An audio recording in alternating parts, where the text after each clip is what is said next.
የዛሬ 5-6 ዓመት የነበረውን የገቢ ደረጃ ማንሳት ያሳፍራል። ዘንድሮ ግን በ8 እና በ9 ቢሊዮን ገደማ መካከል ላይ ገቢ ሰበስቧል። ዞኑ ከ8 እስከ 9 ቢሊዮን ባለው ውስጥ ዝቅተኛውን ብንወስድ 8 ቢሊዮን ሰበሰበ ብንል የዛሬ 5-6 ዓመት ኦሮሚያ እንደ ክልል የሚሰበስበው ገቢ 16-17 ቢሊዮን ብር ነበር። የኦሮሚያን የዛሬ 5-6 ዓመት ገቢ ግማሽ የሚሆን አንዱ ዞን ብቻ ሰበሰበ ማለት ነው። በገቢ እድገት አለ።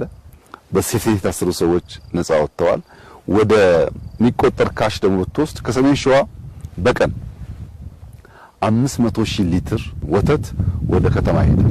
በአመት ከወተት ብቻ 16 ቢሊዮን ብር ያገኛሉ። ከወተት ብቻ እንቁላል በዚህ አመት 3 ሚሊዮን ጫጩት ነው ያባዙት። ያንሳል ብያቸዋለሁ። እንቁላልና ወተት ላይ እንኳን በደንብ ይሰራ።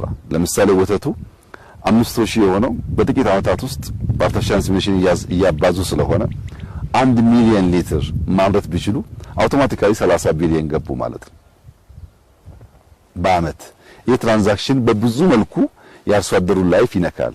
ከእንቁላል፣ ከወተት፣ ከስጋ ምርት፣ ከእርሻ ከሚተርፈው ደግሞ መኖ ተያያዥ ነገር ነው። አንዱ እየደገፈ ስለሚሄድ በከፍተኛ ደረጃ በምግብ ራስን መቻል ብቻ ሳይሆን የተሻለ የዘመነ ኑሮ እንድንኖር ያስችለናል። ልጆች ከሞላ ጎደል ትምህርት ቤት ገብተዋል። ከኬጂ ጀምሮ ትምህርት ቤት ተስፋፍቷል፣ እየተማሩ ነው ያሉት። ታች ላይ የምንሰራው ትምህርት መስፋፋት በኋላ ለምናገኘው ውጤት ያግዛል። ልጆች የማይተረስ የነበረን ቦታ ሲታረስና ውጤታማ ሲሆን እያዩ ነው ያደጉት። ቴክኖሎጂ እየጨመሩ ማሽነሪ እያስፋፉ እየተጠቀሙ ያሳድጉታል እንጂ ወደ ኋላ አይመለስም። እንዳየው በዚህ ጊዜ እንግዲህ ግንቦት ሊገባ ነው አላው። በዚህ ጊዜ ውስጥ ሰሜን ሸዋ እንደዚህ ያለ ግሪን መስክ ማየት በጣም አስደሳች ነገር ነው። ሀገሩን፣ ወቅትን፣ ጊዜን አውቆ ለሚያይ ሰው የሚሰጠው ትርጉም ቀላል አይደለም። እንደዚህ አይነት ማሳ በዚህ ወራት ውስጥ መኖራቸው የበለጠ ብንገድብ፣ ውሃ ብንቆጥብ፣ ኢሪጌሽን ብናስፋፋ፣ ፓምፕ ብንጠቀም ድፍን ኢትዮጵያ ምን ሊሆን እንደሚችል ያመላክታልና የበጋ ስንዴ በአፍሪካ ውስጥ ከፍተኛ አምራች እንድንሆን ማስቻሉ ብቻ ሳይሆን በሴፍቲ ተይዘው የነበሩ ዜጎቻችንን ነፃ ያወጣ መሆኑ ብቻ ሳይሆን ኢንካም እያሳደገ ነው ያለው። በጣም ትናንሽ ወጣቶች በጥቂት ጊዜ ውስጥ ብድር ተበድረው አሁን አንደኛው 10 ሚሊዮን ገደማ ደርሻለሁ ነው የሚለው። በወተት በስጋ በእነዚህ አይነት ስራዎች ማለት ነው። በትናንሽ ተደራጅተው የሚሰሩት ስራ ብድር በስፋት እየሰጡ ነው ያሉት ልጆች ደግሞ ሰርተው ገቢ እያገኙ ነው ያሉት። በጣም በርካታ አርሶ አደሮች ፒክአፕ ገዝተዋል።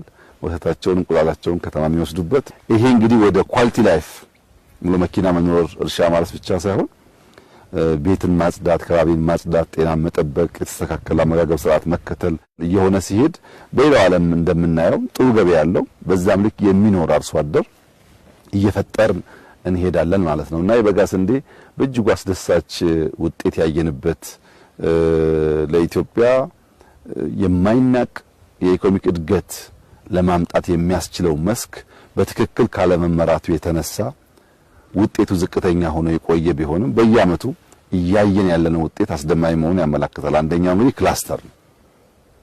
የተወጣጠሰ መሬት የሚባል የለም። የተወጣጠሰ አእምሮ ነው ያለው። መሬቱ ወጥ ነው። እኔና አንተ ከተደመርን መሬታችንን ከደመር የተወጣጠሰ የሚለው ቋንቋ በራሱ የሐሳብ እጥረት ነው።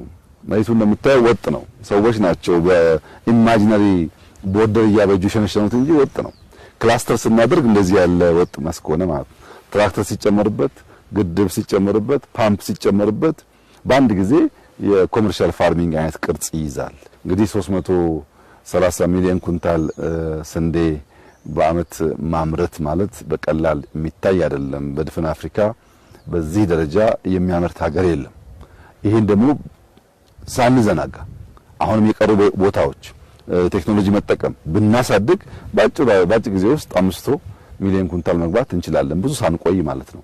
ያን ለማድረግ አሁን አርሶ አደሩ በግብርና ሴክተር ውስጥ ያሉ የግብርና ኤክስቴንሽን ሙያተኞች የዝናብ ወራትን ሲዘንብ ከዝናብ መሸሽ ሳይሆን ያንን ዝናብ እንዴት አድርገን እንደምናቆይ የሚያስቡ አመራሮች፣ አፈር ለመንካት ጭቃ ለመንካት ማሳ ውስጥ ገብቶ ለማየት ለማገዝ የሚተጉ አመራሮች የተፈጠሩ ሲሄዱ ምርታማነት ያድጋል። እንግዲህ ኢትዮጵያችን ተስፋ አላት። በግብርና ሴክተር የመንግስት ኢንተርቬንሽን እና አንዱ ኮር የእድገታችን መንገድ ነው ያልነው አዋጭ ሆኗል።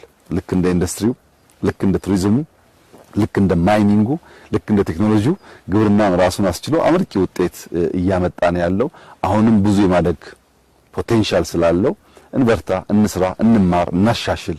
ከትናንትና ያረምን ያረቀ ያሻሻልን ከሄድን የምናስባትን ሀገር ለመፍጠር የሚያስችል መሰረት እንዳለ ያመላክታል። ከሁሉ በላይ የሚያስደስተው የሐሳብ ጥራት ነው።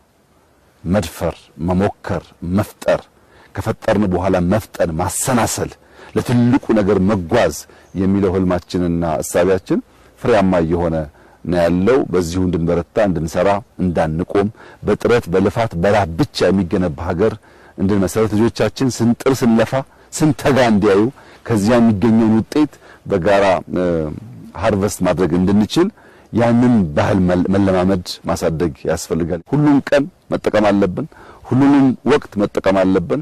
ለማምረት፣ ለመልፋት፣ ለመስራት፣ ለማምረትና ከዚያም ለመብላት ብቻ አይደለም ለማብላትም ጭምር ለመርዳትም ጭምር መጠቀም ይኖርብናል። በዚህ መንገድ የባህል ለውጥ፣ ያስተሳሰብ ለውጥ፣ የአሰራር ስርዓት ለውጥ፣ የወርክ ኤቲክሳችን የተቀየረ ሲሄድ እንዳያችሁት የሚያስደስት ማሳ የሚያስደስት ውጤት ኢትዮጵያ ውስጥ ማየት የተለመደ ይሆናል። ዛሬ በሰሜን ሸዋ ባየሁት ስራ በእጅጉ ደስ ብሎኛል። ይሄ በሁሉም ዞኖች እንዲስፋፋ በሁሉም ዞኖች እንዲበራከት መጪው ክረምት ከፍተኛ ስራ የሚጠበቅበት ሲዝን ነው። ለዚያ ሁሉም አርሶ አደሮች፣ የግብርና ኤክስቴንሽን ሙያተኞች የተሰናዱ የተዘጋጁ እንዲሆኑ አደራ ማለት ፈልጋለሁ። ዓለም ያለችበት ሁኔታ የምናልፈው የምንሻገረው በልማት ብቻ ነው። ካረስን የጀመርነውን ከጨረስን ከበረታን እንሻገረዋለን እና ከስራ ውጭ መሻገሪያ መንገድ እንደሌለ አስበን ጊዜያችንን በስራ በልማት እንድናጠፋ አደራ ማለት ፈልጋለሁ።